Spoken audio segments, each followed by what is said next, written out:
Back in the early 1960s, our little neighborhood in North Ravenswood was right out of a story.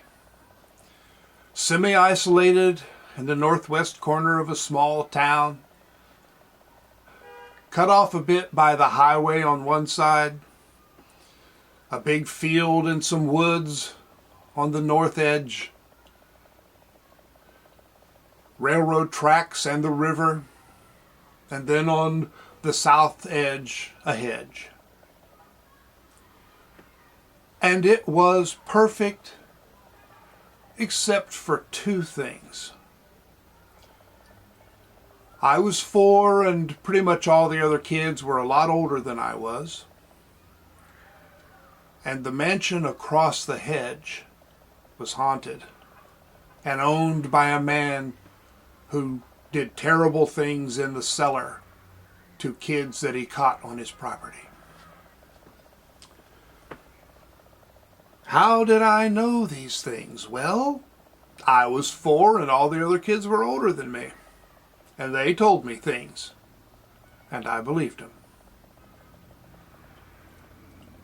So, with this haunted house and a man who did terrible things to kids, we naturally went to look. Not at night. We were young, but we weren't that stupid. So we went on a bright, sunny day.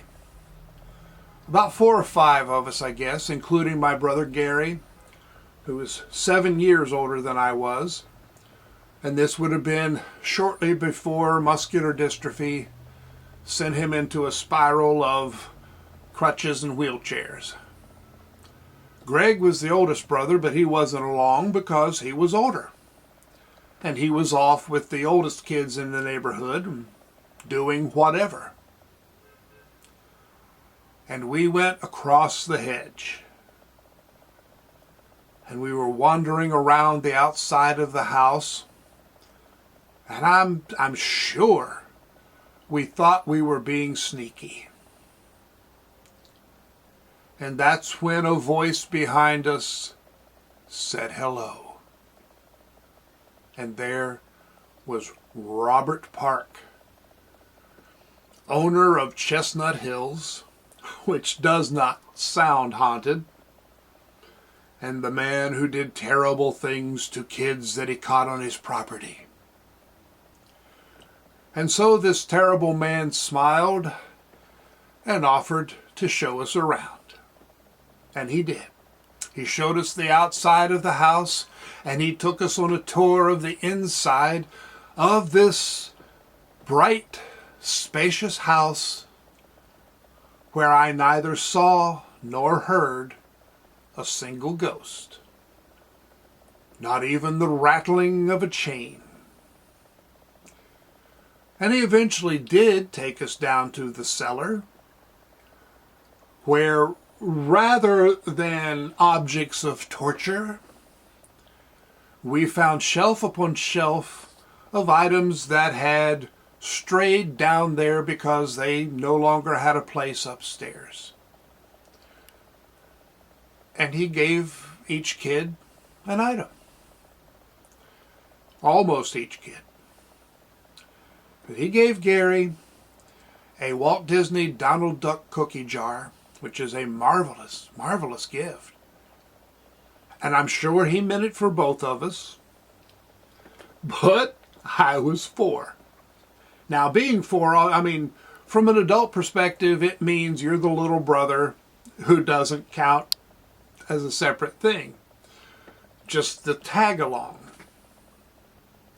But, well, to me, it was the most tragic thing that had happened all day. And I started to bawl. Oh, my bratty tendencies came out in full force. And if there had been any ghosts in that house, I would have exorcised them just from the sound of my crying. So he reached to the shelf and gave me a painted coffee cup that had somehow become separated from its saucer and ended up downstairs. Now, it's not as nice as a cookie jar, but to me it was a treasure. And I loved it so much that it was, 2 weeks before I broke it. Most things didn't last long around me at that point. I was not just bratty, but kind of dangerous. Now the cookie jar survived, it's still here. But the mansion, suddenly it was no longer haunted. You looked across the hedge and there was this beautiful home that we had a chance to see, shown around happily by the owner. But then again, at night, when just one light was on upstairs, maybe it was still haunted.